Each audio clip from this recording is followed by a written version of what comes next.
Disappointment is not just an unpleasant emotion. It can actually undermine our health and well-being. So I want to talk about it quickly today. When we are disappointed, there is actually a small center in our brain, which the researchers call the disappointment center. It fires out and it prevents the production of dopamine. So we prevent the ability to feel good about life. If we sit in a state of disappointment for a long time, it can cause chronic stress symptoms in our body. We can start getting headaches, high blood pressure, a heightened heart rate, all of those really unhealthy symptoms.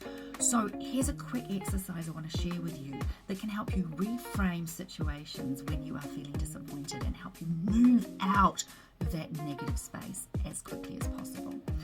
What is disappointment?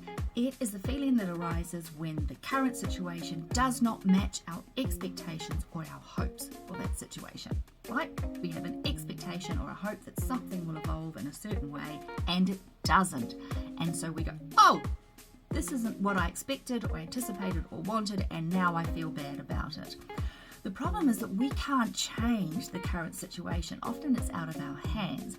And so without that control, we can't move into a more positive frame of mind. Here's what I do instead. In that state of disappointment, I understand that the situation was always going to be that way. There is nothing wrong with the way that it's unfolded. It was always going to be like that. What was wrong or what was misguided was my expectation, my anticipation of the situation. So I take myself back to that moment where I anticipated or I expected a certain outcome, hello puppy, and I go, oh, that is what was misguided. There's nothing wrong with the situation. All that was misaligned was my expectation of it.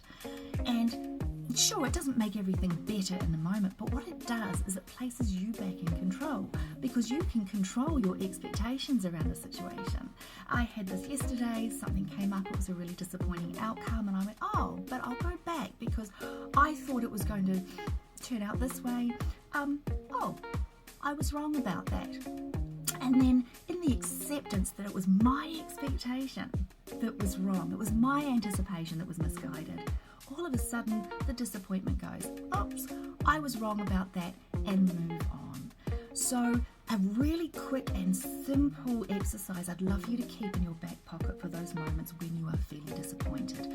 The situation is not wrong. It was always going to be that way. Go back to what your expectations were of the situation and just realize that in that moment you were misguided, and see if we can shift that negative sense of unpleasant disappointment and move into a greater sense of health and well-being.